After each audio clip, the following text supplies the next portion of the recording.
For more on what we saw today, we are going to cross to France 24's Bruce Harrison, who joins us now from the capital in South Korea, Seoul. Bruce, walk us through how have things unfolded today on this certainly has been a highly scripted and orchestrated as well as symbolic day. Well, the leaders are back in their meeting right now. They just took a short break. What we know so far, a South Korean official has told the media there that the two had serious, frank discussions about getting nuclear weapons off the Korean Peninsula, and that they will continue to discuss along those lines. He also mentioned that they have been talking about possible ways to achieve greater peace.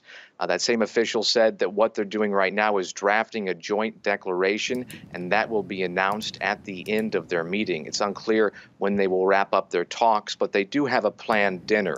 A bit more about this declaration. In 2000 and 2007, they also issued similar statements about bringing greater peace and exchanges to the two Koreas and getting rid of nuclear weapons back then. Those statements didn't hold up, so a lot of people are hoping the joint declaration of 2018 does stand up and does lead the Koreas to a greater period of peace and possibly even denuclearization.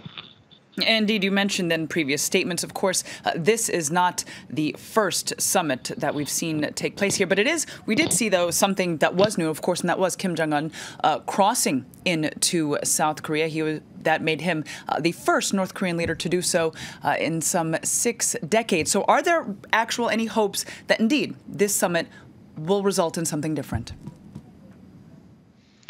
In the build-up to this summit, there's been a lot of hopefulness here in South Korea.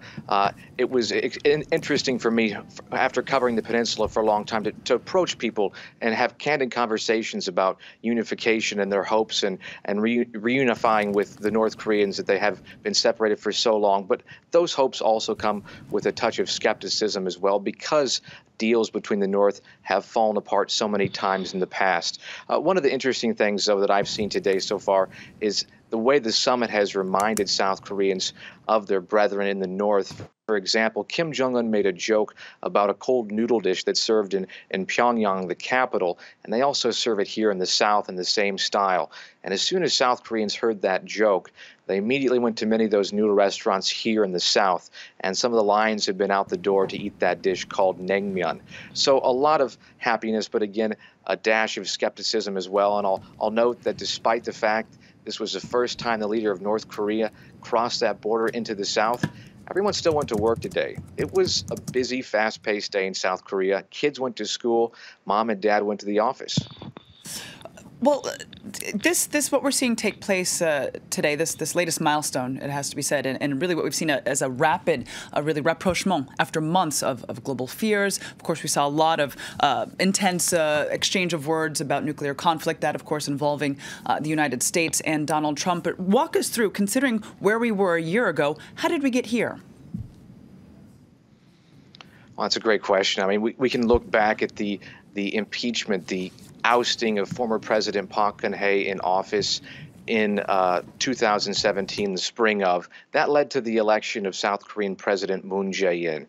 And he comes from a line of Korean politicians that have long tried to reconcile differences with the North and pursue peace and possible unification. He made it a priority that within the first year of office, he would hold a summit with the leader of North Korea. He has accomplished that. I think the North Koreans took his outreach as a sign that maybe it was time for a meeting. And then from January, Kim Jong-un said to the South Koreans in the world that he was willing to hold talks. And this came right ahead of the Winter Olympics in South Korea. So what a perfect opportunity for some cross-border exchanges between the North and the South. And we saw North Korean athletes participate in the Winter Olympics here in South Korea. They sent art troops back and forth across the border. And it seemed a perfect time to kind of de-escalate the tensions that had really built up in 2017. A lot of that because of the rhetoric between Kim Jong-un and U.S. President Donald Trump.